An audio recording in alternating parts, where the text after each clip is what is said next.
Am I the a-hole for marrying a man who proposed to me while I was on the toilet? Original post. It's not as bad as it sounds. My friends are just obsessed with that part, I think. My 32 female fiancé Peter, 30 male, had arranged a candlelight dinner in a hotel room. There were flowers, rose petals, and music. There were my favorite dinner and my favorite dessert. Peter was in a tuxedo. I was wearing a dress. That evening was so amazing. While I was eating, my IBS started acting up. I ran to the bathroom. It was mortifying, but at least I was comfortable enough with Peter to allow him to come in. I was apologizing for ruining our evening while I was on the toilet, and he said it's okay. I felt like he wanted to ask me to marry him the whole evening. I told him I love him, and he said I love you too. I told him I'm sure you'll take care of me in sickness and in health. That comment made Peter smile, and he got down on one knee. I didn't care that this was the situation. I was so happy I say yes. I felt like he wouldn't have asked that evening if I didn't say the in sickness and in health comment. I told my best friend Kate, 33 female, and another friend Bailey, 33 female. I told them the truth. Kate said it's weird, creepy, and an a-hole move on his part. I explained that he likely would have put it off if I didn't mean the health comment. Kate said I was desperate and that I should have some respect for myself. Bailey said if I thought Peter would ask another time, then I should have let him ask another time. Before talking to them, I thought I have the sweetest proposal story. Now I feel like an a-hole caused my amazing fiancé to have a terrible story. Am I the a-hole? Now for the top comments before reading the updates. This is the cutest story. Your friends are actually just jealous because they don't have someone who loves them and will put up with their shit. He is an absolute keeper OP. Congratulations on your engagement. Not the a-hole. The cutest story? Wow. I don't know what to say. Thank you so much. I think it is funny and cute with some romance thrown in. You know, without a doubt, this man loves you and everything about you. Congratulations. Not the a-hole. As long as you and him are happy, who cares about anyone else? A lot of women have very rigid ideas about what's romantic. Don't listen to them. I was once told by a female coworker that it was terrible my boyfriend had gotten me a car battery for Christmas. It was what I'd asked for, since I hate dealing with car stuff. He even installed it for me. After I explained this, she told me I was wrong to have wanted this. We never talked much after that. Your story sounds very sweet to me. And your fiancé sounds like the kind of guy who'll stick with you when things are shitty. Sorry, couldn't resist. Mine stuck with me through cancer, by the way. That's way more important than a bunch of lazy hearts and flowers crap. Your boyfriend listened to you, got you what you wanted, and knew it would overall be a good present. That's what most people want in their partner. It was a lovely, thoughtful gift. Now for the first update. The proposal happened on Saturday, and I had been holding off telling my parents and Peter's parents. Both sets of parents live in a different state. Tonight, we told my parents first via video chat. My parents are 58 male and 58 female. My mom is a massive fan of romance, and I knew she would ask about the proposal. Peter and I told my parents the whole proposal story. My mom was over the moon. She said proposing like that is better than any idea she had. My dad said it just proves the love Peter has for me. My mom asked if she can tell others, and I said sure. I had asked my mom to be my maid of honor. After getting engaged, my pick for maid of honor was either going to be Kate or my mom. I didn't pick my mom to spite Kate. I'm not punishing Kate. Kate's initial reaction to the proposal story would just make her being the maid of honor awkward. Plus, my mom is so happy with our union, and she would love to plan a wedding. Then, we told Peter's parents via video chat, Chuck, 55 male, and Linda, 59 female. His parents really appreciated a comedy. Chuck thanked us for giving them the gift of telling that amazing story, if we're comfortable with that. I told him we're confused. Linda said she's so happy for us. Peter told his father that he wants him to be the best man. Lastly, we told Peter's sister, Juliana, 27 female, via video chat, as she lives in another state. She had her father's sense of humor. I hope Kate and Bailey will be bridesmaids. Yes, Kate and Bailey are single. I've been best friends with Kate since the 9th grade, so this little disagreement wouldn't ruin our friendship. Second update. Kate and Bailey both agreed to be bridesmaids when I asked via message. Kate apologized via message, and she also sent me a video of her apologizing. Kate said she appreciates that I'm still letting her be a key part of the wedding. She said that after several days of thinking about the proposal, she realizes how loving it was. She said if she had IBS, she would appreciate a guy who treats her like how Peter treats me. Bailey apologized via message. Her apology was brief, and she admitted in it that Kate told her to apologize. Next story. Am I the a-hole for telling my daughter, "Yeah, I get it, you hate him," when she went on a father-daughter trip? So I, 42 female, have two daughters. Emma, 17 female, and Lucy, 10 female. The issue revolves around my husband, who is Emma's stepfather. Emma's dad passed away when she was younger, and I remarried 3 years ago. She and my husband don't get along at all, and she makes it clear she dislikes him. My husband has tried to bond with her, but Emma shuts him out completely, refuses to talk, and ignores him. We all know she will never see him as a father figure, and we are fine with it. Here's where it gets tricky. When Emma was younger, her bio dad would take her to father-daughter outings. We have a lot of pictures of those. Lucy was too young to remember any of them. We thought it would be nice to do it again, since Lucy does see her stepdad as her dad. Specifically, they would go to a pumpkin patch and then carve them. They went to the pumpkin patch yesterday and had a great time. Lucy and my husband really bonded and had a good time. The issue is Emma. She is mad that it took over the tradition with Lucy, that my husband stole the tradition, and I am disrespecting my late husband's memory. I was exhausted from hearing the same arguments over and over. So I snapped and said, "Yeah, I get it. You hate him. But your sister sees him as her dad and doesn't have these memories like you do. Are you really going to ruin this for your sister? And no one owns going to a pumpkin patch." She has been angry and calling me an insensitive jerk. She is also getting on Lucy's case for going with my husband. My mom thinks I am a jerk here and I need an outside opinion. Edit. Before I get a million "put her into therapy" comments, we tried twice. She would just sit there. For months, even with different therapists, she would not talk. She just sat there. Not the a-hole. He didn't steal anything. Does Emma now believe that for forever now, anyone who goes on a father-daughter excursion can't? How narcissistic and self-centered. That is just plain silly. The only person here who is being disrespectful is Emma towards Lucy, trying to deny her the love and support from your husband. And that should not put up within no uncertain terms. Tell her to butt out. That's another issue. It is definitely hurting their relationship. Lucy sees him as her dad, and Emma hates it. Emma's going to end up pushing Lucy away from her. Or pushing Lucy away from the stepdad. Why not start a totally new tradition where all four of you go together? It did sound like you were trying to recreate something that was once owned by your daughter and their bio dad. Oh, that would be worse. Trying to make her have family time with a guy she hates.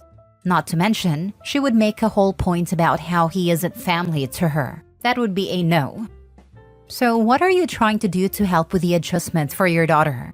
Did she receive grief counseling when her dad died? What can you do to help someone who doesn't want help? OP mentions they tried therapy twice. If my spouse died and my child wasn't interested in therapy, I certainly would research other ways to try to help them.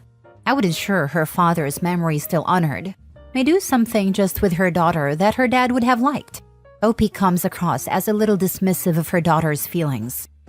I guess some people haven't heard of, you can't help someone that doesn't want to be helped. They already tried therapy. Twice. And she didn't cooperate. She doesn't have to treat her stepfather like a father figure, but that doesn't mean that he can't bond with his other stepdaughter just because she has trauma. You're not the a-hole here. It sounds like you've tried to be understanding of Emma's feelings, but at the end of the day, Lucy deserves to create her own memories too. It's not fair for Emma to gatekeep that tradition, especially since she's not open to accepting your husband as a father figure. You were just trying to find a balance between the two girls, and that's completely valid. Next story. Am I the a-hole for letting my daughter attend a Halloween party her stepsister is being excluded from? My ex-wife and I share 2 kids. Our daughter is 15 and our son is 13.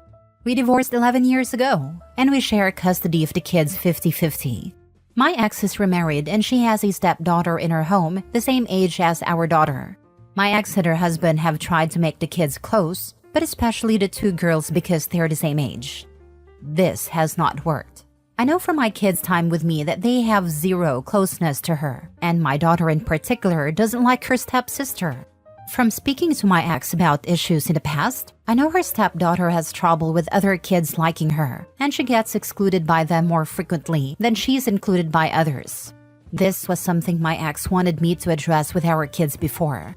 My daughter and her best friend were invited to a Halloween party. This year, the kids are with me for Halloween, so she asked me for permission to go.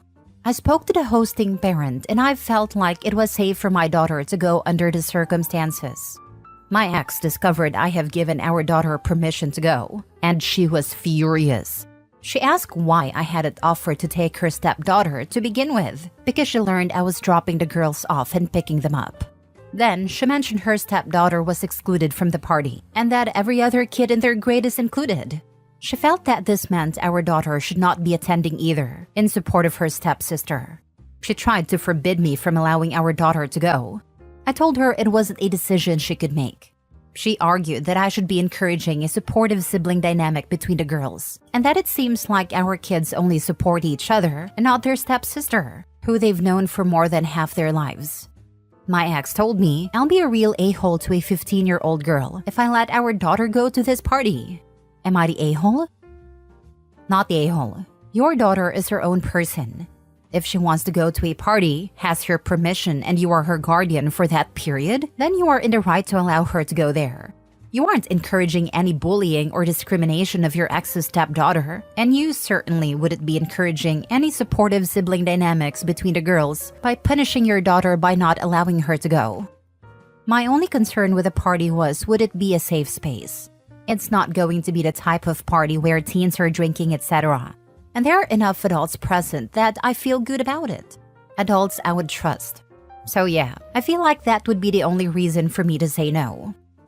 Although I am not a parent myself, I take it I would feel the same like you about the party. You did your homework, found that it is a safe environment for your kid to socialize and have fun, and you can sleep peacefully at night without worrying about something happening there.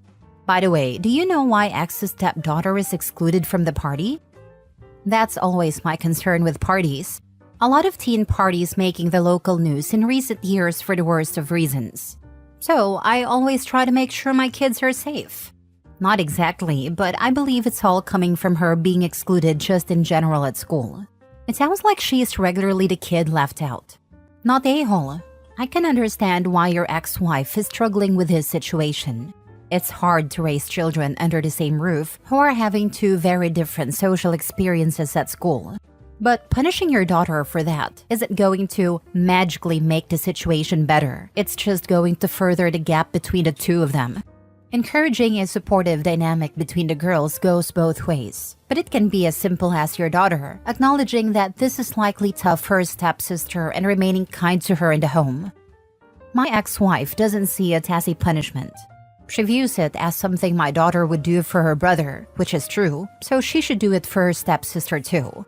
That was something she really emphasized to me while we spoke. She pointed out how protective she is and would be of her brother, and how she doesn't give a crap about her stepsister and how she's treated.